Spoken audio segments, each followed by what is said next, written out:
नवरात्र के 9 दिन 9 महा उपाय। नमस्कार, आपके साथ मैं हूं नवजोत संधावा। कल से शुरुआत हो रही है नवरात्र की, तो इसी को लेकर आज हम चर्चा करेंगे। 9 दिन के 9 महा उपायों पर भी बात होगी। वो जो शक्ति है ज्ञान और पवित्रता की प्रतीक है, वो जो साहस के साथ संयम का वरदान देती है, वो जो ममता की मूर्त है, वो जो दुष्टों के लिए काल है, वो जो जप तप और सिद्धि दात्री है। ऐसी मां आदि शक्ति की उपासना का महापर्व आ गया है। कल से चैत्र नवरात्र का शुभारंभ होने वाला है और नवरात्र के पहले दिन अमावस्या भी पड़ रही है। जानकारों का मानना है कि ऐसा दुर्लभ संयोग करीब 72 साल बाद बना है। हमारे साथ देश के जाने माने ज्योतिषाचार्य मौजूद रहेंगे, जिनसे हम जानेंगे कि कैसे मां को प्रसन्न किया जाए। कल पहला नवरात्र है, लिहाजा कलश स्थापना बहुत अहम है।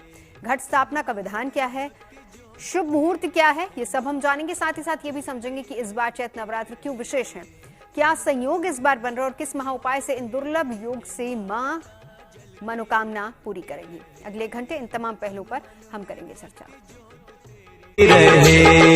तन मन में भक्ति ज्योत तेरी, हे माता जलती रहे।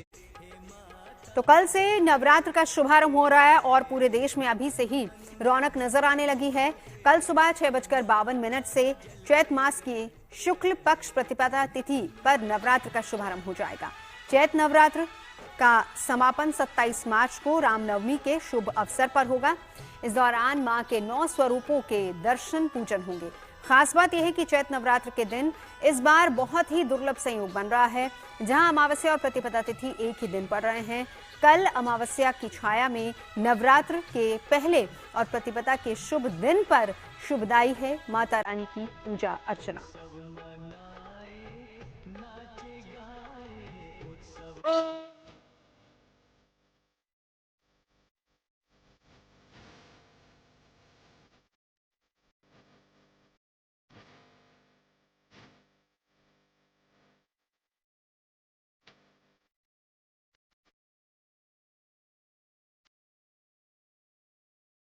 गुरुवार से चैत्र नवरात्र का शुभारंभ हो रहा है, जो 27 मार्च तक चलेंगे। कल मां दुर्गा पालकी पर सवार होकर आ रही हैं और 27 मार्च को हाथी पर सवार होकर प्रस्थान करेंगी।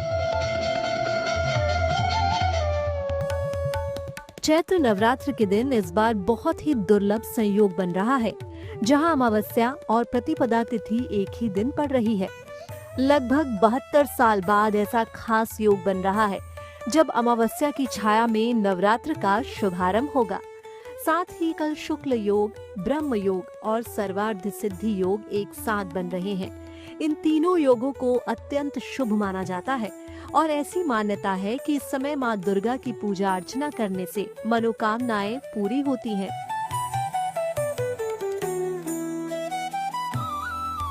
कल सूर्योदय के समय अमावस्या तिथि रहेगी, जिसके चलते अमावस्या से जुड़े स्नान और दान के कार्य कल सुबह ही किए जाएंगे। इसके बाद प्रतिपदा शुरू होते ही नवरात्र का आरंभ माना जाएगा और पालकी पर सवार होकर आ रही माता रानी का स्वागत होगा।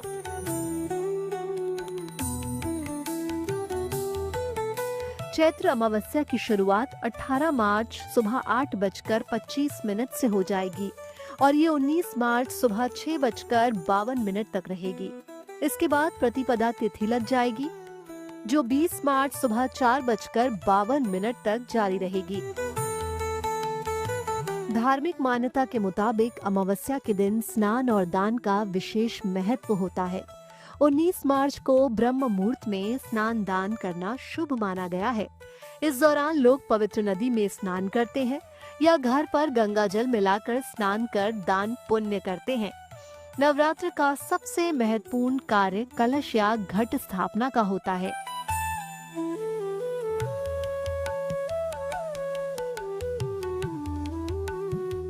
कलश स्थापना का शुभ समय 19 मार्च यानी कल सुबह 6:52 से 7:43 तक रहेगा।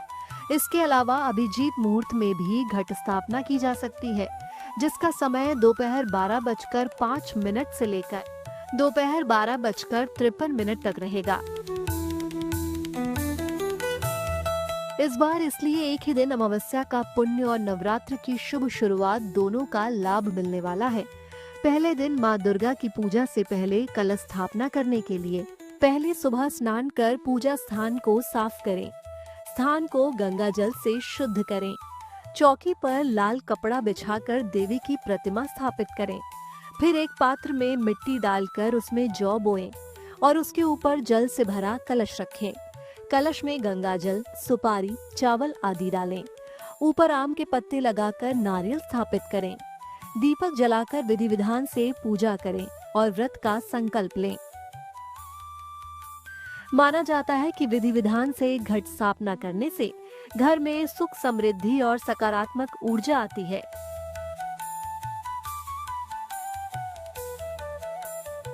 कलश स्थापना का जो श्रेष्ठ मुहूर्त है 19 मार्च दिन बृहस्पतिवार को सूर्योदय से लेकर के, सूर्योदय का मतलब ये हुआ कि 6:48 के बाद से लेकर के देर रात तक है, शाम तक है, जिसमें शुभ चौघड़ियों की चर्चा किया जाए तो सुबह 6:48 से लेकर के सुबह 7:30 बजे तक पहला मुहूर्त है कलश स्थापना का।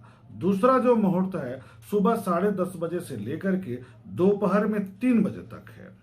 तीसरा जो मुहूर्त मिल रहा है वह 4:30 बजे से लेकर के 6 बजे तक किया जाए तो श्रेष्ठ मुहूर्त होता है। यदि अभिजीत मुहूर्त मिल जाए तो उसकी बात ही अलग हो जाती है। तो यह जो समय प्राप्त हो रहा है 19 मार्च दिन गुरुवार को दिन में 11:38 से लेकर के 12:26 के मध्य में शुभ चौघड़ियां भी प्राप्त हो रही हैं और अभिजीत मुहूर्त भी हमको प्राप्त होगी। तो कलश स्थापना के लिए सबसे श्रेष्ठ मुहूर्त यही है 11:38 से दिन में लेकर और 12:26 दोपहर तक। नवरात्र के पहले दिन माता शैलपुत्री की पूजा की जाती है और चैत्र प्रतिपदा यानी नवरात्र का पहला दिन स्थिरता, शक्ति, उत्साह और नई शुरुआत का प्रतीक माना जाता है। इसीलिए नवरात्र के दौरान श्रद्धा, पूजा पाठ, दान और भक्ति सही तरीके से की जाए तो जीवन में सकारात्मकता बनी रहती है।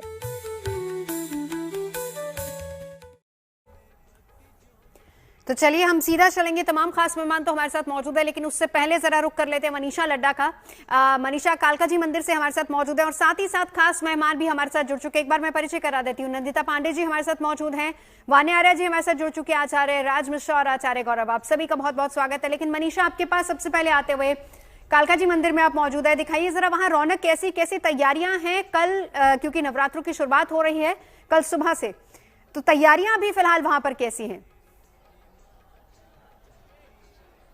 बिल्कुल नवजोत, चैत्र नवरात्र की जो शुरुआत है वो कल से हो रही है, लेकिन जिस तरीके की भीड़ मैं आपको इस वक्त दिखाने वाली हूँ, आप देख के अंदाजा लगा सकते हैं कि हर कोई जो है माँ के स्वागत के लिए पूरी तरीके से तैयार हो चुका है। और आप अंदाजा लगाइए कि कल कितनी लाखों की संख्या में श्रद्धालु जो है वो यहाँ पर माँ के दर्शन करने आएंगे। लेकिन एक दिन पहले की स्थिति में आपको दिखा रही हूँ कि किस तरीके से जो भक्त है वो सुबह से इसी तरीके से मंदिर में माँ के दर्शन के लिए आ रहे हैं और लगातार माँ के जयकारों के साथ पूरा जो प्रांगण है वो इसी तरीके से आपको नजर आने वाला है। व्यवस्था की बात करूं, व्यवस्था के लिए भी हमारे आपको मैं बताऊंगी, लेकिन सबसे पहले मैं सजावट की बात बताऊंगी, किस तरीके से मंदिर को सजाया गया है। हर तरीके से इंतजाम जो है वो पूरी कर दिए गए, क्योंकि एक दिन बचा है और हर कोई जो है माँ के साथ जो है पूरी तरीके से उनके 9 रूप को जो है स्वागत उनका जो है वो करना चाहता है। हमारे साथ इस वक्त विपिन गौर जी है, जो कि यहाँ के मुख्य पुजारी और चेयरमैन भी है, कमेटी के चेयरमैन है, उनसे हम बात करेंगे, उनके पास लेके जाएंगे। सर, सबसे पहले पंडित जी व्यवस्था की बात करूं, क्योंकि व्यवस्था सबसे ज्यादा जरूरी होती है।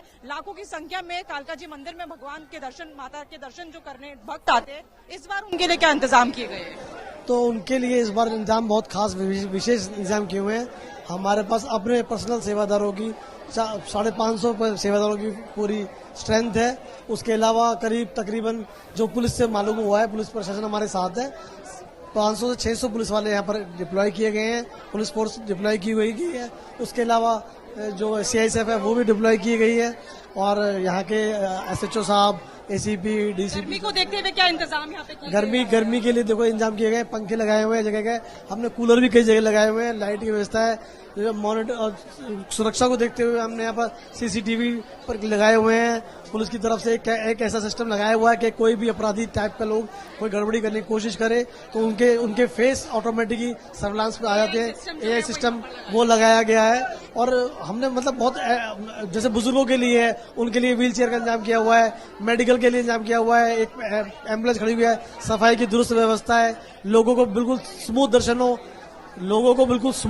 हो, उस स्मूथ दर्शनों के लिए हमने लाइनों की व्यवस्था की हुई है और जगह जगह सेवादार खड़े हुए हैं, हमारे अपने पर्सनल गार्ड्स खड़े हुए हैं। बिल्कुल लोगों मनीषा, आम पब्लिक को इतने स्मूथ दर्शनों, माइक इतने दर्शनों कि वो घर जाएं और वाई करें। जी, तो नवजोत, हर तरीके से तैयारियां जो है वो यहाँ पुख्ती की गई है, चाहे वो सुरक्षा की बात की जाए, भर्तियों के लिए बात की जाए, लगातार यहाँ पर 24 घंटे भंडारे की जो व्यवस्था है वो की गई है। गर्मी को देखते हुए स्पेशली जो टिन के शेड होते हैं वो लगाए गए, पंखों के इंतजाम किए गए, CCTV कैमरे से मॉनिटरिंग हो रही है, AI सिस्टम जो है यहाँ पर तैनात किया गया है। तो हर तरीके से जो मंदिर परिसर है वो पूरी तरीके से तैयार है, क्योंकि 9 दिन हर किसी को इंतजार होता है कि कब माता का जो स्वागत है, माँ के 9 स्वरूपों का जो स्वागत है वो किया जाए, और उसके जो विशेष इंतजाम है वो कालका जी मंदिर में किए गए हैं और हर कोई इस वक्त पूरी तरीके से तैयार हो चुका है।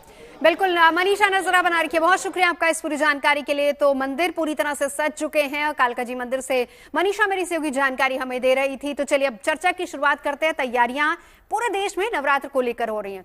नंदा जी, शुरुआत में आप ही से करूंगी। अमावस्या प्रतिपदा तिथि एक ही दिन और कहा जा रहा है कि 72 साल बाद इस तरह का योग बन रहा है। सबसे पहले आप इसको शुभ देखते हैं या फिर थोड़ा सा अलर्ट रहने की जरूरत है?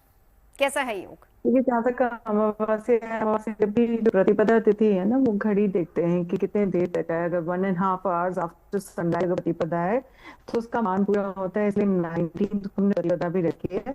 अमावस्या के बाद हमेशा प्रतिपदा आती है, तो ऐसा कोई भी नहीं। लेकिन एक चीज बहुत अच्छी है, बोलते हैं कि जो सबसे ज्यादा डार्केस्ट टाइम होता है वो मॉर्निंग आवर्स होते हैं, उसके बाद भी रोशनी स्वतः होती है। तो माँ तो एक तरह से रोशनी लेकर के आई आपके जीवन में, तो आपको वैसी खुश रहना है कि जीवन में सुख शांति का समय आ रहा है। ये 9 दिन में आपके जीवन जितने कष्ट, जीवन में जितनी भी प्रॉब्लम्स है, उन प्रॉब्लम्स को माँ के सामने सरेंडर करिए, विधिवत उस प्रकार से पूजन अर्चन करिए। आप देखेंगे जीवन के कष्ट आपके यहाँ जाएंगे और इतनी पावरफुल एनर्जी इस समय जो फेमिनिन एनर्जी होती है वो बिल्कुल। नंदा जी आपके पास लौटूंगी, कुछ ऑडियो इशू आ रहा है, मैं आपके पास लौटूंगी, आप अपनी बात पूरी कीजिएगा। लेकिन यही सवाल राज मिश्रा जी आपसे इस बार, क्योंकि 72 साल बाद ये योग बन रहा है, किस तरह का योग है? सबसे पहले तो हमारे दर्शकों के लिए ये समझाइए। अगर इस बार के योग को लेकर के नवजोत जी बात की जाए, सबसे पहले तो मैं बहुत धन्यवाद करूंगा GNT का, आपका, आपकी पूरी टीम का, कि आप लोग धर्म से रिलेटेड छोटी छोटी जानकारी जो शायद बहुत दुर्लभ है लोगों के लिए, और मैं वास्तविकता में कहूं बहुत दुर्लभ है हम सभी के लिए कि हम जाकर के कालका जी मंदिर के दर्शन कर पाएं, या हम बहुत दुर्लभ है कि हम अलग अलग जो हमारी सिद्ध पीठ हैं, जो तीर्थ स्थल हैं, उसके दर्शन कर पाएं। लेकिन GNT के माध्यम से घर पर बैठे हुए हम सभी लोग उन तीर्थ स्थलों का दर्शन कर पाते हैं जहां जाना संभव नहीं है। तो इसके लिए आप सभी लोग धन्यवाद के पात्र हैं और हम लोग सौभाग्यशाली समझते हैं कि हम लोग GNT पर होते हैं और GNT देखते हैं। सबसे पहले अगर मैं इस बार की बात करूं, इस परिस्थिति की बात करूं कि इस बार का नवरात्र क्यों शुभ है, तो मैं कह सकता हूं कि जितने योगों की बात की जाए, श्री रामचरितमानस के अंतर्गत एक चौपाई आती है जब भगवान राम का, क्योंकि इस नवरात्र में भगवान राम का जन्मोत्सव भी मनाया जाता है, कि नखत जो लगन जो ग्रहवार तिथि सकल भय अनुकूल। वो समय ये नवरात्र का है जब सभी अपने आप में अनुकूल हो जाएं। शायद मैं कहूंगा जो लोग इस कार्यक्रम को देख भी रहे होंगे, पीछे आप करीब चले जाइएगा, 70-75 वर्षों तक चेक करने का प्रयास कीजिएगा, आपको शायद बहुत मुश्किल से कोई नवरात्र प्रारंभ होगा जिस नवरात्र के अंतर्गत 4 बार सर्वार्थ सिद्धि योग पड़ा हो। ये नवरात्र इस प्रकार का है जहां 4 बार सर्वार्थ सिद्धि योग 20 तारीख को, 23 तारीख को, 25 तारीख को और 26 तारीख को 4 बार जो सभी सिद्धियों को प्रदान करने वाला योग है वो पड़ रहा है। बहुत मुश्किल होगा किसी ऐसे नवरात्र में जब आप ढूंढने जाएंगे जहां पर अमृत सिद्धि योग, जो कि कहीं 4-6 महीने में जाकर एक बार प्राप्त होता है, वो द्वितीय नवरात्र यानी 20 तारीख को अमृत सिद्धि योग का निर्माण इस नवरात्र के अंतर्गत हो रहा है। बहुत मुश्किल से मिलेगा कोई ऐसा नवरात्र आपको जहां पर रवि योग लगातार 3 बार पड़ा हो। इस बार जो कि प्रोफेशनल लाइफ की सफलता के लिए जो योग की सूर्य को रिप्रेजेंट करता है, उस योग का निर्माण इस नवरात्र में 3 बार 21 तारीख को, 23 तारीख को और 26 तारीख को पड़ रहा है। दीपुष्कर योग, जिसको हम ढूंढते हैं किसी शुभ कार्य के लिए, किसी अच्छे कार्य के लिए, उस योग का निर्माण 24 तारीख को हो रहा है। तो जब इतने सारे अच्छे योगों का निर्माण हो रहा हो तो यह कहा जा सकता है कि यह नवरात्र वाक्य में गुड न्यूज लेकर के आने वाला है। ये नवरात्र वाक्य में गुड न्यूज का नवरात्र है। ये सत्य है कि इस बार जो तिथि है वो 6:53 तक मॉर्निंग में, क्योंकि अमावस्या रहेगी और फिर प्रतिपदा का प्रारंभ होगा। लेकिन अगले दिन भी प्रतिपदा जो है वो सूर्य उदयकालीन नहीं है। तो सूर्य उदयकालीन नहीं होने के कारण जो नवरात्र का प्रारंभ है वो शास्त्रोक्त ये वर्णन है कि अगर ना हो अगले दिन सूर्य उदयकालीन या 1 घड़ी से कम प्राप्त हो तो पहले दिन ही प्रतिपदा को लिया जाना चाहिए। इस कारण से उसको लिया जाएगा, उसमें कोई दो राय नहीं है। पर मैं इसलिए उसमें कोई दोष नहीं देख पा रहा हूं कि अगर इतने सारे किसी चीज के अंतर्गत गुण हैं तो छोटे मोटे अवगुण दूर हो सकते हैं। चलिए उसका उपाय भी बताएंगे। 9 दिन 9 महा उपायों की चर्चा हम करेंगे, लेकिन वान्या जी आपके पास आना चाहूंगी। अमावस्या की छाया में इस बार नवरात्र की शुरुआत हो रही है, कैसे देखती हैं आप इसे? थैंक यू नवजोत जी। सबसे पहले जीएनटी के माध्यम से आप सभी को आने वाली नवरात्रि की हार्दिक शुभकामनाएं। ये नवरात्रि को मैं बहुत ही ज्यादा पॉजिटिव देखती हूँ, क्योंकि इसमें जो है इस बार जो है माता रानी जो है वो डोली पर जो है सवार होके आएंगी और वो हाथी पर जो है विदाई लेंगी। तो ये जो टाइम है ये पूरा एक रीसेट का टाइम है, एक पूरी ट्रांजिशनिंग का टाइम है। ये टाइम अपने आप में ही एक पूरे टाइमर को जिस तरह से रीसेट करते हैं, ये वो वाला समय होगा। मैं इसको काफी ज्यादा पॉजिटिव देखती हूँ, क्योंकि बहुत सालों बाद जो है इस तरह का संयोग आया है। और इसमें जो है आपको जो है कल आपका जैसे आपका घट स्थापना भी है, और नवरात्रि वैसे भी ओवरऑल अगर हम इसको साइंटिफिकली भी देखते हैं, ये टाइम है क्लिनजिंग का, ये टाइम है अध्यात्म से जुड़ने का, अपनी सेल्फ क्लिनजिंग का है, मैनिफेस्टेशन का ये जो टाइम है, और ये डिटॉक्सिफिकेशन का भी टाइम है। क्योंकि इस टाइम पर जो सीजनल डिजीजेस होती हैं वो बहुत ही ज्यादा पीक पर होती हैं, तो ऋतु परिवर्तन होता है। तो इस टाइम पर यही सजेस्ट किया जाता है, या तो आप इंटरमिटेंट फास्टिंग करें, या फिर आप फास्टिंग करें, या फिर आप जितना हो सकता है लाइट मील्स को अगर आप लेते हैं तो वो आपके लिए बहुत ज्यादा शुभ होता है। इस बार जो है इतने सारे, जैसे अभी राजी भी कह रहे थे कि सर्वार्थ सिद्धि योग भी है इस टाइम पर, और भी बहुत सारे शुक्ल योग जो है, ब्रह्मा योग जो है इस टाइम पर, बहुत सारे खास जो है इस टाइम पर जो है संयोग जो है बने हुए हैं। तो काफी पॉजिटिव है और काफी पॉजिटिव होगा, क्योंकि अभी गुरु भी जो है वो भी मार्गी हो चुके हैं। तो मैं ऐसा आप सभी लोगों को जीएनटी के माध्यम से सजेस्ट करूंगी, क्योंकि हमेशा गुड न्यूज टुडे पर बैठ के कुछ पॉजिटिव ही बोलते हैं, तो अपने लिए कुछ बहुत अच्छा, बहुत बड़ा और बहुत पॉजिटिव इन्वेस्ट करें, और जो विश्व की स्थितियां चल रही हैं उसके लिए शांति मांगे। ये बहुत जरूरी है। बिल्कुल। आचार्य गौरव, इस पर क्या कहना चाहेंगे? अमावस्या की छाया में नवरात्र की शुरुआत। देखिए, सबसे ज़रूरी तो मैं यही कहना चाहता हूँ, नवरात्रि की आप सभी को बहुत बहुत शुभकामनाएं। नवरात्रि का समय यानी कि 9 ऐसी रात्रि, या ये मैं कह सकता हूँ कि शुभ रात्रियों का समय है। माता के सभी स्वरूपों का लोग उनको क्या कहते हैं, उनका आशीर्वाद लेते हैं, उनको भोग लगाते हैं, दिया दान करते हैं। कहीं ना कहीं उनकी जो पॉजिटिविटी है, मेरा उद्देश्य ये समझाने का है, यानी ये समय कहीं ना कहीं जो हमारे अंदर जितनी भी नेगेटिविटी है उसको समाप्त करने का है।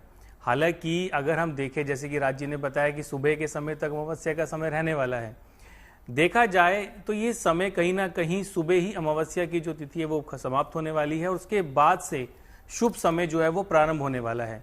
ये जो समय है, इस समय के अंदर हम अपनी जितनी भी नेगेटिविटी है उसको हम समाप्त कर सकते हैं, क्योंकि ये समय होता है एक ऐसा समय जब हम माता रानी के सभी रूपों के सही तरीके से पूजा विधान करके उनका आशीर्वाद हम ले सकते हैं। अमावस्या के अंदर हमेशा जो चीज़ें हैं, कहीं ना कहीं चंद्रमा की स्थिति खराब होना या कहीं ना कहीं जो है नेगेटिविटी को थोड़ा ज़्यादा दर्शाता है।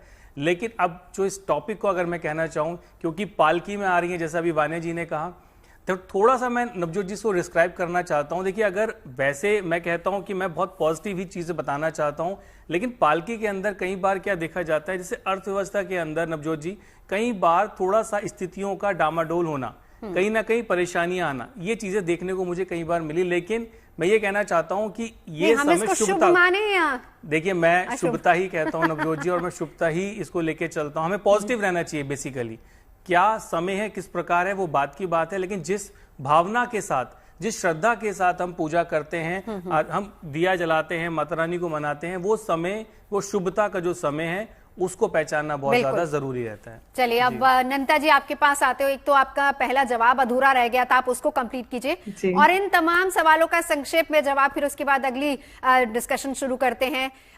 माता के वाहन को लेकर भी हमें बताइए अमावस्या के साय में, क्योंकि नवरात्र की शुरुआत हो रही है, इस पर आप क्या कहेंगे?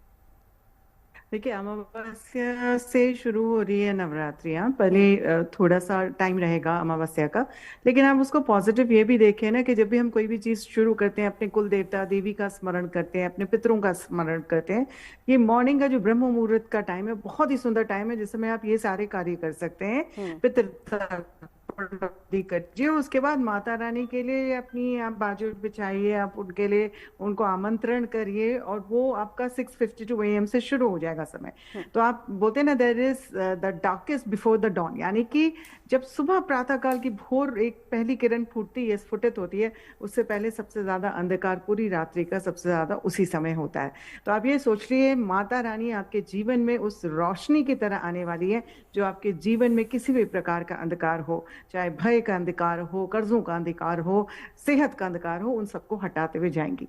जहां तक माता का पालकी में आने की बात है, तो मैं बिल्कुल आचार्य गौरव जी से सहमत हूँ कि पालकी में आना कोई बहुत शुभ हम तो मानते नहीं है, लेकिन आप ये चीज भी देखें कि ये जो 9 डेज है, जब शुभ नहीं कोई चीज होती है, तो आप वो 9 दिन में आप अपने व्रत से, संकल्प से, पूजा अर्चना से उस चीज को पॉजिटिव में कर लेते हैं। और उसी के साथ साथ जो सेकेंड जो बेनिफिशियल चीज होती है कि माता रानी जब जा रही हैं तो वो हाथी पे सवार होके जा रही हैं, जो कि बहुत ही शुभ होता है। सो दैट मीन्स ये जो 9 डेज है, यहाँ पे जो एक ट्रांजिशन का टाइम है, एक रीसेट का जो टाइम है, जैसे वानिया जी कह रही थी, बिल्कुल सही है। इस समय आप मंत्रों द्वारा, आप उपायों द्वारा, जीवन में अपने एक सरेंडर के भाव द्वारा माता रानी पे अपना बिल्कुल सरेंडर का भाव रखिए, और आप देखिए कैसे नहीं, माँ तो अपने बच्चों का वैसे ही सारा कष्ट हर लेती हैं, एक शील्ड बन के सबसे पहले आ जाती हैं सामने की, कोई भी अगर प्रॉब्लम आए तो उसको पहले रोक लें। तो जब पालकी बोलते हैं, तो पालकी अगर आप उस तरह से देखे सिंबॉलिक की, जब पालकी चलती है तो हिचकोले खा के चलती है आगे। तो इसीलिए थोड़ा सा बोलते हैं कि एक टर्ब्यूलेंस का टाइम रहता है, लेकिन ये टर्ब्यूलेंस 6-7 दिनों में, 9 दिनों के अंदर अंदर काफी हद तक खत्म हो जाएगी। और जब माँ जाएंगी तो आपको आशीर्वाद देके जाएंगी, क्योंकि हाथी में जा रही हैं, गज पे जा रही हैं, और बहुत जी पॉजिटिव रिजल्ट्स देके जाएंगी। बिल्कुल। आचार्य गौरव कुछ कहना चाह रहे थे इस पे? नहीं, बिल्कुल सही बात बोली है, और मैं इसी टॉपिक को लेके चलता हूं। जैसा नंदिनी जी ने कहा कि हमारा जो आचरण है, हम जिस प्रकार चलते हैं, हमें उसको कंसीडर करना चाहिए। जो ये 9 दिन होते हैं, जरूरी नहीं जैसे कि हम माँ के दुर्गा जी के 9 रूपों का हम कहीं ना कहीं यहाँ पे हम पूजा करते हैं, उनसे हम पॉजिटिविटी के लिए काम करते हैं, एक दूसरे से जो ऊर्जा हमें बांधती है। और जो ये 9 स्वरूपों की जो बात कही है, ये देखिए कि किस प्रकार माता रानी के, जैसे बताया ना, बचपन से लेके बिल्कुल एज तक, एज्ड लाइफ तक का पूरा हमें इन सभी इसी कहते हैं कहानियों के अनुसार हमें बताया गया है। तो ये जो समय है, संघर्ष का भी है, ये समय चीजों को बैलेंस करने का भी है, अपने अंदर से नेगेटिविटी को खत्म करने का, और जीवन में अपने भाग्य को तेज उज्जवल करने का। और एक चीज और नवजोत जी, लोग पसंद नहीं करते एक दूसरे को, शत्रु हैं आपस में। आपने देखा होगा लोग एक दूसरे की बैक बाइटिंग करते हैं, कलयुग का समय चल रहा है। कहीं ना कहीं जीवन के अंदर लोग इससे भी हताश होते हैं, आपकी तरक्की से लोग जलते हैं। और किस प्रकार आपने देखा कि माता रानी के जो स्वरूप हैं, इसमें किस प्रकार उन्होंने नेगेटिविटी को खत्म किया और पॉजिटिविटी को बढ़ाया। बिल्कुल। राज जी कुछ कहना चाह रहे थे इसमें? देखिए, मैं एक बात हमेशा कहता हूं, श्री रामचरितमानस के अंतर्गत एक चौपाई है, भगवान हनुमान जी ने राम जी से कहा था, कहा हनुमंत विपति प्रभु सोई, और जब तव सुमिरन भजन न होई।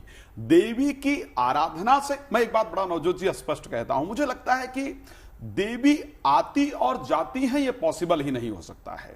देवी सर्वत्र व्याप्त हैं। हम क्यों नवरात्र करते हैं? क्योंकि जो विक्रम संवत है, 2100 वर्ष जब राजा विक्रमादित्य ने इस संवत का प्रारंभ किया, उसका तात्पर्य यह था कि ब्रह्मा जी ने सृष्टि की जो संरचना है वो चैत्र शुक्ल प्रतिपदा से प्रारंभ किया था। जो सतयुग का प्रारंभ है वो शुक्ल प्रतिपदा से हुआ था। इसलिए इसको हमने पहला दिन माना, और हमने माना कि 9 दिन तक हम जब वर्ष का प्रारंभ होगा तो सात्विक ऊर्जा को अपने अंदर लेकर के आए 9 दिन तक। तो 9 दिन तक हम देवी की आराधना करें। मैं इस चीज को स्पष्ट मानता हूं कि यदि देवी की आराधना हो जाती है, मैं एक चीज मानता हूं, मां ट्रेन से आए, मां बस से आए, मां फ्लाइट से आए, मां बैलगाड़ी से आए, अगर मां आ रही है तो सुंदर ही होगा, मैं इस चीज को मानता हूं। जल्दी से अमावस्या और प्रतिपदा की तिथि का सही समय बता दीजिए, फिर ब्रेक लेना है मुझे। देखिए, आज अगर अमावस्या को लेकर के देखा जाए 8:26 पर 18 तारीख को मॉर्निंग में, यानी आज अमावस्या तिथि का प्रारंभ हो चुका है। कल सुबह 6:53 तक अमावस्या की तिथि रहेगी। 6:53 के बाद जो है वो प्रतिपदा तिथि का प्रारंभ हो जाएगा, जो अगले दिन 4:52 तक रहने वाली है। तो ये तिथि का टोटल काल रहने वाला है नवजोत जी। मां के वाहन को लेकर हमने चर्चा कर ली, क्यों शुभ संयोग इस बार बन रहे भी हमने चर्चा कर ली, लेकिन क्योंकि नवरात्र की शुरुआत हो रही है तो ऐसे में कैसे, वो कौन से ऐसे महा उपाय हैं जो आप कर सकते हैं पूरे 9 दिन, ताकि मां प्रसन्न हो और आपको आशीर्वाद देकर जाए। तो नवरात्र के 9 दिन और 9 महा उपाय, इसी को लेकर हम चर्चा कर रहे हैं। आगे बढ़े उससे पहले वाना जी आपके पास आना चाहूंगी। देखिए, वैसे तो 4 नवरात्र एक साल में आते हैं, 2 हम लोग अच्छे से मनाते हैं और 2 गुप्त नवरात्र कहे जाते हैं। शारदीय नवरात्र जब पूरे देश में एक तरीके से धूमधाम से मनाया जाता है, गुजरात में अलग डांडिया फेस्टिवल चलता है, बंगाल में दुर्गा पूजा होती है, एक तरीके से हम सोसाइटी का फेस्टिवल, सोशल फेस्टिवल के तौर पर उसको देखते हैं। लेकिन चैत्र नवरात्र की अगर बात करें तो ये पूरी तरह से आध्यात्म आस्था से जुड़े होते। कितना डिफरेंस है दोनों के बीच में? बहुत अच्छा प्रश्न आपने पूछा है नवजोत जी। ये जो दोनों नवरात्रि है इसमें डिफरेंस है, बिकॉज एक में क्या होता है कि एक में चैत्र मास चल रहा है और वहां पर जो है, यहाँ पर जो ऋतुएं हैं वो ही पूरी डिफरेंट हो जाती हैं। जो अभी करंट जो है, जब हम इन नवरात्रों की बात करें तो ये अध्यात्म से जुड़ने का समय होता है, खुद से जुड़ने का समय होता है। ये जो समय होता है ये चक्रा बैलेंसिंग का होता है, अपने सारे चक्रास जो आपके ब्लॉक्ड हैं उसको जो है एक्टिवेट करने का होता है। ये आध्यात्मिक ऊर्जा जो है हमारे अंदर बढ़ाने का होता है। ओवरऑल एनवायरनमेंट में बहुत नेगेटिविटी होती है इस टाइम पर, जब हम मेडिटेट करते हैं, जब माँ के चरणों में हम बैठते हैं, माँ के चरणों में जब हम दीपक जलाते हैं, तो ये एक बहुत ही प्यारी एनर्जी होती है। इसमें रामनवमी होती है और वहीं जो है शारदीय नवरात्रि का जो एंड होता है वो विजयदशमी से होता है। और मोर ओवर, जैसे भी आप भी अभी बिल्कुल ठीक कह रहे थे कि एक सोशल फेस्टिवल की तरह हम शारदीय नवरात्रि को जो है मनाते हैं, जिसमें गरबा होता है, डांसेस को जो है बहुत ज्यादा इंपॉर्टेंस दी जाती है इन अ पॉजिटिव वे, और सात्विक रह के। और यहाँ पर भी हमें सात्विक ही रहना है, लेकिन इसमें जो है फास्ट की बहुत ज्यादा वो बढ़ जाती है, क्योंकि इस टाइम पर ऋतु परिवर्तन होता है, बॉडी में वात पित्त कफ जो है इस टाइम पर बहुत ज्यादा इम्बैलेंस हो जाता है। तो आयुर्वेद भी जो है इस टाइम को थोड़ा सा टफ मानता है। तो यहाँ पर जो है ऊर्जा का जो संतुलन होता है वो इम्बैलेंस हो जाता है। तो ये नवरात्रि जो है ये सेल्फ वर्क के लिए बहुत ज्यादा जरूरी है, सेल्फ मेडिटेशन के लिए बहुत ज्यादा जरूरी है, अपनी सेल्फ क्लींजिंग के लिए जो है ये टाइम जो होता है बहुत ज्यादा इंपॉर्टेंट होता है। अगर आपको लगता है कि बहुत सारा आपकी लाइफ में लाइफ कई बार स्टेगनेंट हो जाती है, कोई ऐसा फेज होता है, तो उस टाइमर को जो है रीसेट करने का भी जो है ये समय होता है। और ये खुद में ही, मतलब जैसे साल में 4 नवरात्रि, जिसमें 2 गुप्त नवरात्रि रहती है जो मोस्टली साधकों के लिए होती है, जो साधनाएं करते हैं। लेकिन ये टाइम भी जो होता है मैनिफेस्टेशन का होता है। इस टाइम पर यूनिवर्स की वाइब्रेशन और जो है फ्रीक्वेंसी बहुत हाई होती है। ये टाइम जो होता है न्यूरॉन कॉपिंग का होता है, क्योंकि ओवरऑल पूरा एनवायरनमेंट पॉजिटिव होता है। आप देखिए, आप जिस चीज पर हाथ रखते हो वो चीज जो है हमें लाइफ में मिल जाती है। प्लस स्टेट वाइज जो है यहाँ पर कल्चरल डिफरेंस आता है कि कुछ नवरात्रि कुछ स्टेट्स में ज्यादा, जैसे गुजरात साइड जो है शारदीय नवरात्रि का बहुत ज्यादा ट्रेंड है। इस साइड जो है यहाँ पर जो है हम चैत्र मास को बहुत ज्यादा इंपॉर्टेंस देते हैं। तो इसमें स्पीड वाइज, ऊर्जा वाइज, और उसमें जो है शारदीय में बुराई पर अच्छाई की जीत होती है। यहाँ पर श्री राम का जन्म होता है, तो रामनवमी को यहाँ पर ज्यादा इंपॉर्टेंस दी जाती है। बिल्कुल। अब जल्दी से जान लेते हैं घट स्थापना का, कलश स्थापना का शुभ मुहूर्त और किस तरीके से की जाए। राजी, अगर मैं कलश स्थापना की बात करता हूं, मुझे 2 मुहूर्त कल के बहुत सुंदर नजर आ रहे हैं और दोनों में से एक है जहां पर वृष लग्न का प्रारंभ होगा सुबह 9:17 से लेकर के और 11:02 तक। शुक्र का लग्न है, देवी का प्रिय लग्न है और शुक्र इस संसार में मटेरियलिस्टिक हैप्पीनेस के कारक प्लैनेट हैं। संसार की जो इच्छाएं हैं, जो उम्मीदें हैं, उसको पूर्ण करने वाले हैं। तो ऐसी परिस्थिति में प्रातः अगर देखा जाए 9:17 से 11:02 तक कलश स्थापना किया जा सकता है। दूसरा मुहूर्त जिसका वर्णन बाकायदा पंचांगों के अंतर्गत किया गया है और अभिजीत मुहूर्त को इस बार पंचांगों ने भी प्राथमिकता दी है, अब अभिजीत मुहूर्त का प्रारंभ होगा दोपहर 12:05 से। सभी लोग प्लीज नोट कर लें, अगर अभिजीत मुहूर्त को इस बार पंचांगों ने प्राथमिकता दी है कलश स्थापना के लिए 12:05 से दोपहर को लेकर के और 12:53 तक का जो समय होगा यह समय अभिजीत मुहूर्त का होगा। इन दोनों मुहूर्त में कलश स्थापना, कलश पूजन किया जा सकता है। कलश के लिए अगर कहा जाए एक बहुत सिंपल प्रोसेस है। खैर स्टार्टिंग में ही आपने दिखाया है कि किस प्रकार कलश स्थापना करना चाहिए। मुझे लगता है आधा जो ज्योतिषी का काम है, आधा जो पंडित का काम है, वो तो जीएनटी शुरू में ही कर रहा होता है। नहीं, लेकिन मैं चाहूंगी कि उसका जवाब आप दें, लेकिन उससे पहले एक बार नंदा जी के पास चलते हैं। नंदा जी, मैं आपके पास आऊंगी। देखिए, कल मां शैलपुत्री की आराधना होनी है। हम 9 दिन के 9 महा उपायों की चर्चा कर रहे हैं और वाना जी ने बड़े अच्छे तरीके से बताया कि आप कोई भी चीज अगर मैनिफेस्ट करते हैं, इस पूरे नवरात्र आप कुछ सोचते हैं, आराधना करते हैं मां की, तो आपकी तमाम वो मनोकामनाएं पूरी हो जाती। मेरे 2 सवाल आपसे, पहला तो ये कि कैसे अलग अलग दिन हमारे ग्रहों से जुड़े हैं, और अगर हम पहले मां शैलपुत्री की आराधना की बात करें तो किस तरीके से उनकी आराधना की जाए, इनसे हमारे कौन से ग्रह की शांति होती है? देखिए, बहुत ही उत्तम प्रश्न है नवजोत जी। और देखिए, सबसे पहले सारी जो 9 देवियां हैं वो 9 ग्रहों को कंट्रोल करती हैं। जब प्रथम दिन होता है मां शैलपुत्री वो चंद्रमा को कंट्रोल करती है। यानी कि अगर आपको बहुत ज्यादा इमोशनल है, बहुत ज्यादा किसी भी चीज को लेकर सोचते हैं, मेंटल डिप्रेशन है, किसी भी प्रकार की इस तरह की इमोशनल एस्पेक्ट्स हैं, या बीपी वगैरह भी आपको बहुत ज्यादा है, तो वो भी यहाँ पे कंट्रोल होता है मां शैलपुत्री की पूजा करके। और महा उपायों की बात करें, बहुत सिंपल है। काऊ का जो, गाय का जो उपला होता है उसको आप 9 उपले लेके रखे। रात्रि के वक्त में जब आप संध्या पूजन कर लेते हैं उसके पश्चात या अर्धरात्रि को जो निशीत काल होता है, क्योंकि माँ की देवी की उपासना हमेशा रात को की जाती है, इसलिए इसे नवरात्रि बोला जाता है। आपने उस गाय का उपला लेना है, उसमें कपूर आदि डाल के, घी डाल करके आपने उसको प्रज्वलित करना है। और माँ शैलपुत्री का जो भोग होता है, उनका जो भोग रहेगा वो रहेगा आपका घी, देसी गाय का घी।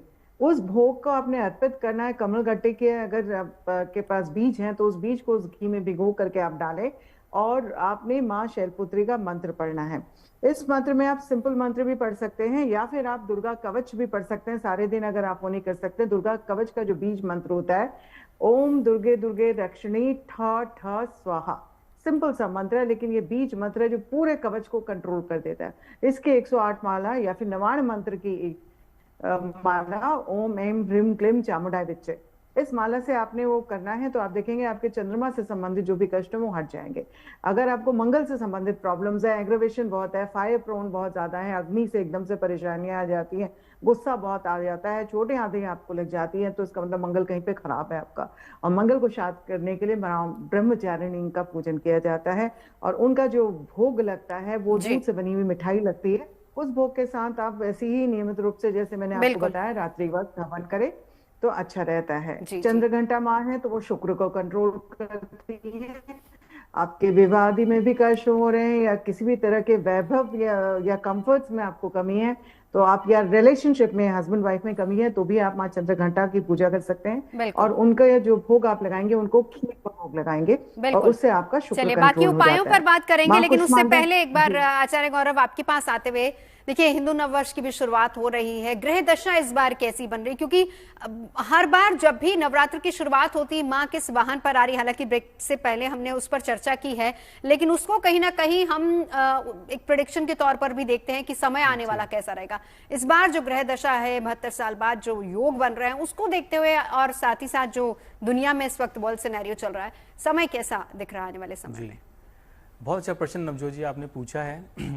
देखिए, सबसे पहली चीज बृहस्पतिवार का दिन, और यही बृहस्पतिवार का दिन जो हमारा नववर्ष प्रारंभ हो रहा है, यानी कि ये जो वर्ष हमारा बनेगा इसके जो कर्ता धर्ता है, इसको संभालने वाले वो हैं बृहस्पति देव।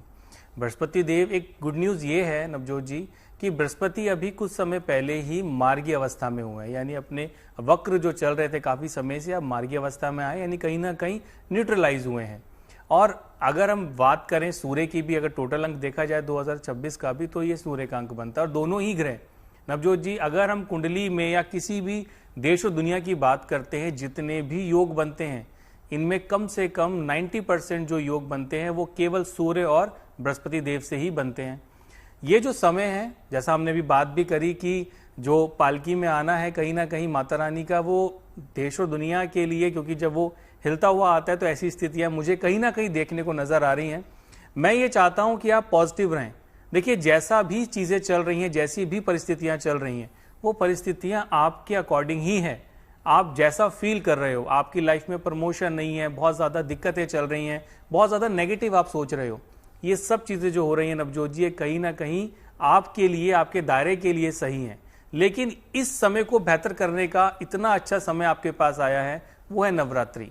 इस समय की शुभता को बढ़ाने के लिए, आपके जीवन में जितनी भी नकारात्मकता है, इसको खत्म करने का ये सबसे अच्छा समय। और देश और दुनिया की बात मैं आपको क्या कहूं नवजोत जी, समय परिस्थितियां आप जान ही रहे हो, पूरी दुनिया के अंदर परेशानियां चल ही रही हैं, दिक्कतें चल ही रही हैं। हालांकि जो अभी पंचग्रही योगों का कॉम्बिनेशन नवजोत जी बनने वाला है, थोड़ा सा समय, क्योंकि अभी सारे ग्रह जो है वो मीन राशि में चले जाएंगे। ग्रहों के अकॉर्डिंग अगर देखा जाए तो मीन राशि का कॉम्बिनेशन कहीं ना कहीं 5 ग्रहों का कॉम्बिनेशन थोड़ा सा वाइब्रेशन को दर्शाता है। अब इसको चाहे हम नवरात्रि से हम देखें कि माता रानी माता रानी किस चीज में आ रही हैं, यानी पालकी में आ रही हैं, तो वो अर्थव्यवस्था को लेके कहीं ना कहीं थोड़ा बहुत डामाडोल नवजोत जी, मुझे महंगाई बढ़ सकती, कम हो सकती है मैम, ये चीजें कहीं ना कहीं खैर नहीं होगी, कम तो खैर नहीं होंगी। ये चीजें कहीं ना कहीं गलत फहमियों की तरफ, लोगों का कहीं ना कहीं भ्रम की तरफ, इस टॉपिक पर हमने बात करी। ये चीजें अभी हम देख ही रहे हैं किस प्रकार जो चल रहा है, सिलेंडर भी कहीं ना कहीं लोगों को मिल नहीं रहे हैं, ऐसी दिक्कतें आप देख रहे हो जी। आर्थिक स्थिति पर कुछ असर होगा। चलिए वान्या जी, अब आपके पास आते हुए, अब इस नवरात्र किन मायनों में खास है और कैसे कृपा मां की पाई जा सकती है, क्या कुछ करना चाहिए इस नवरात्र? जी, ये नवरात्रि बहुत ही ज्यादा खास है। जैसे कि नंदिता जी, गौरव जी भी बोल रहे थे कि ये जो टाइम है, अभी माँ जो है वो डोली पर सवार होके आ रही है, तो कहीं ना कहीं ये एक मिक्स सा फेज है, तो मतलब थोड़ा सा टर्बुलेंस जो है रहेगा, लेकिन आप लोग बिल्कुल भी नहीं घबराएंगे इस टाइम पर।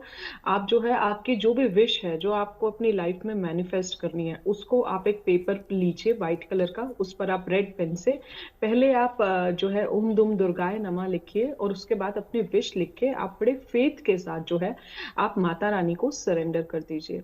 दूसरी बात, कल जैसे जब घट स्थापना होगी तो आप कलश के नीचे भी जो है अपनी विश को लिख सकते हैं। तीसरी बात, जो आप जौ बोएंगे, जो आप खेती बोएंगे, उसमें भी जो है जब आप 9 दिन उन खेती की जो है सेवा करेंगे, तो वहां पर भी आप अपनी विश को रख के उसके बाद उन वो जो जौ में जब आप रोज पानी देंगे, आप उसे सींचेंगे, जैसे जैसे वो ग्रोथ होगी वैसे वैसे आपकी विश भी ग्रो करेगी।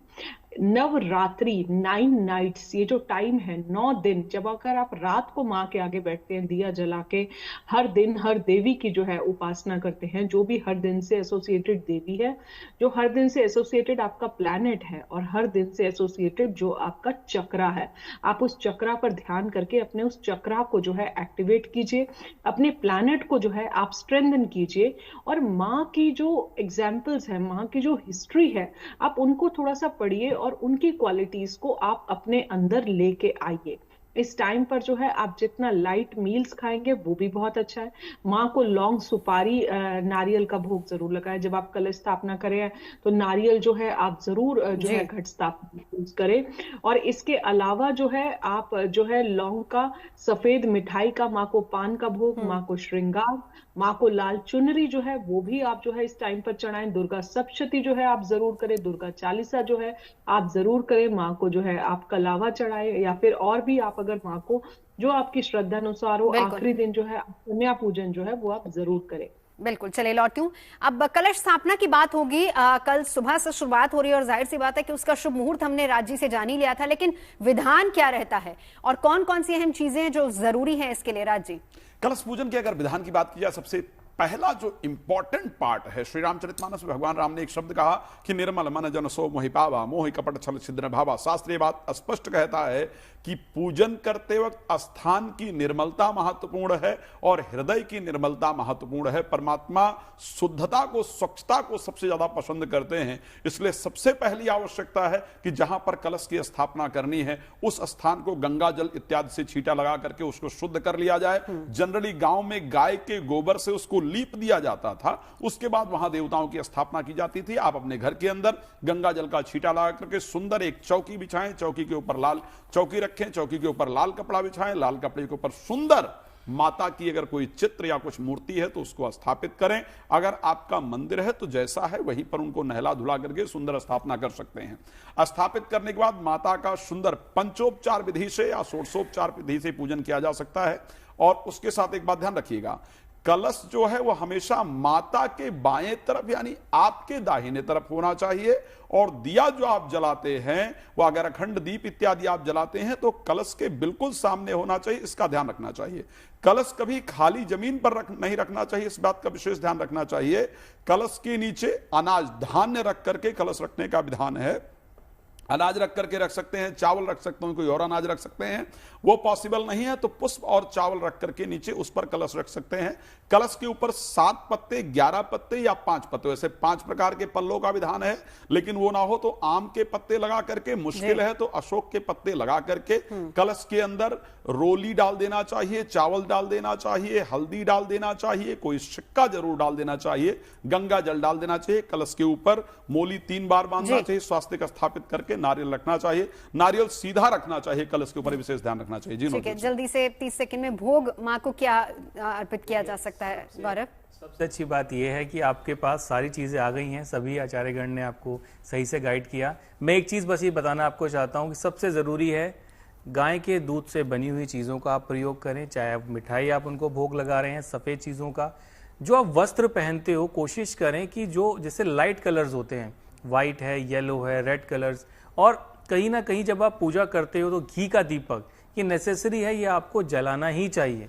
और सबसे ज़रूरी है वो है आपकी जो फीलिंग्स हैं, आपकी जो भावना है। देखिए हर व्यक्ति का कोई ना कोई सवाल होता है, किसी को संतान तो किसी के लिए लाइफ में पैसा, किसी को स्वास्थ्य, किसी को मकान। मैं ये कहता हूं कि आप एक बार निस्वार्थ आप माता रानी को प्रसन्न करने का प्रयास करें। आप दान भी कर सकते हो, जैसे कि शहद का दान आप कर सकते हो, गुड़ का दान आप कर सकते हो, खीर का भोग लगा के वो आप बाहर दान कर सकते हो, स्वयं भी ग्रहण कर सकते हो। और सबसे जरूरी क्या है, छोटी कन्याएं जब भी आपको दिखे थोड़ी सी मिश्रियों को आप दान कर दीजिए। और सबसे जरूरी नवजोत जी, मैं हमेशा से कहता हूं कि हमारे देवी देवताओं को देखो, सबसे पहले देवी का नाम आता है, बाद में देवता का। मैं हमेशा से इस चीज को कंसीडर करता हूं। तो महिलाओं को आप मान सम्मान दें, आपके घर में भी हैं, छोटी कन्या है, बड़े बुजुर्ग हैं, आपकी माता है, दादी हैं, बहन है, उन्हें मान सम्मान दें, उन्हें इज्जत दें। ये बहुत ही अच्छा एक तरीका है चीजों को समझने का नवजोत जी। इस पर वान्या जी का जवाब बनता है। वान्या जी, सुना अगर आपने राज्य को? नहीं, मतलब पुरुष भी सम्मान के हकदार है, मैं तो इसलिए बोल रहा हूँ। वुमेन एम्पावरमेंट के लिए सॉरी, मैंने पूरा नहीं सुना, बस मुझे विमेन एम्पावरमेंट सुनाई दिया। चलिए नंदिता जी, आपके पास आती हूँ। हमने माँ शैलपुत्री, ब्रह्मचारी और चंद्रघंटा की बात की, लेकिन अगर हम माँ के बाकी स्वरूपों की बात करें तो कैसे माँ को प्रसन्न किया जाए, कैसे उपाय हम कर सकते हैं, किस ग्रह की शुद्धि हो सकती है? जी, और हमने पहले 3 देवियों के बारे में बताया। और कुष्मांडा माँ जो है वो सूर्य को गमन करती हैं, और उनको मालपुए या कद्दू का भोग लगाया जाता है, हरे कद्दू का भोग लगाया जाता है। तो उससे क्या होता है कि आपके जो भी जैसे एडमिनिस्ट्रेशन से रिलेटेड आपको प्रॉब्लम्स है, पिता से संबंधित कोई दिक्कतें आ रही हैं, या आपके जो भी मेंटोर्स हैं उनसे रिलेटेड आपको कष्ट आ रहे हैं, तो आप माता रानी का पूजन करिए, मालपुए का हवन अवश्य करिए। अर्धरात्रि को आप देखेंगे बहुत ज्यादा शुभ रहेगा। 5वीं माता आती है स्कंद माता। संतान संबंधित अगर आपको कष्ट रहता है या फिर किसी भी प्रकार के आपको एक इल्यूजन रहता है, पढ़ाई लिखाई से संबंधित परेशानियां होती हैं, क्योंकि वो बुध ग्रह को कंट्रोल करती हैं। अभी इतनी हम इकोनॉमी की बात कर रहे थे, अगर आप शेयर मार्केट आदि में ट्रेड आदि करते हैं तो इस समय माँ स्कंद माता का पूजन करना बहुत अनिवार्य आपके लिए है, क्योंकि इकोनॉमिक अपहीवल्स अभी दिखने को मिल रहे हैं। और इस समय रात्रि में माता को केले का भोग लगाएंगे तो बहुत अच्छा रहेगा। और फिर उसके बाद आ जाते हैं माँ कात्यायनी। माँ कात्यायनी को जो उनका था, वो जब आई थी तो वो पूरा यहाँ साम्राज्य में जिस भी तरह के नश्वर चीजें थी या जिस भी तरह की नकारात्मक ऊर्जाएं थे, उनको वो धीरे धीरे खत्म करना शुरू करती हैं, और आकर के वो विवाह का बहुत स्ट्रॉन्ग कारण बनती है माँ कात्यायनी। और माँ कात्यायनी को जो भोग लगाया जाता है वो शहद का भोग लगाया जाता है। आप उनको शहद का भोग लगाइए, और साथ ही साथ उनको लाल वस्त्र पहन करके अगर आप भोग लगा देते हैं बहुत अच्छा रहता है। माँ कात्यायनी आपके जीवन के जो भी कष्ट होते हैं उनसे आपको मुक्त करती हैं, आपके जीवन में सुख समृद्धि लेकर के आती हैं। और इसके बाद हम जब बात करते हैं, माँ कात्यायनी गुरु का गमन करती है, यानी कि आपको शिक्षा से आदि से रिलेटेड कोई भी कष्ट है, आप उनसे पूजन अर्चन करके उस चीज से आप मुक्ति पा सकते हैं या अच्छे एकेडमिक रिजल्ट्स लेकर के आ सकते हैं। और माँ कालरात्रि होती हैं, वो दिखने में बहुत भयंकर है, लेकिन उनको शुभंकरी भी कहा जाता है। क्यों? क्योंकि वो प्रसन्न बहुत जल्दी होती है। शनिदेव को वो कंट्रोल करती हैं। और माँ को, शुभंकरी को जब आप अर्पित करें, आप उनको गुड़ का भोग लगाएं, आप देखें बहुत शुभ रहेगा, बहुत अच्छे जीवन में आपके सुख समृद्धि के योग बनेंगे।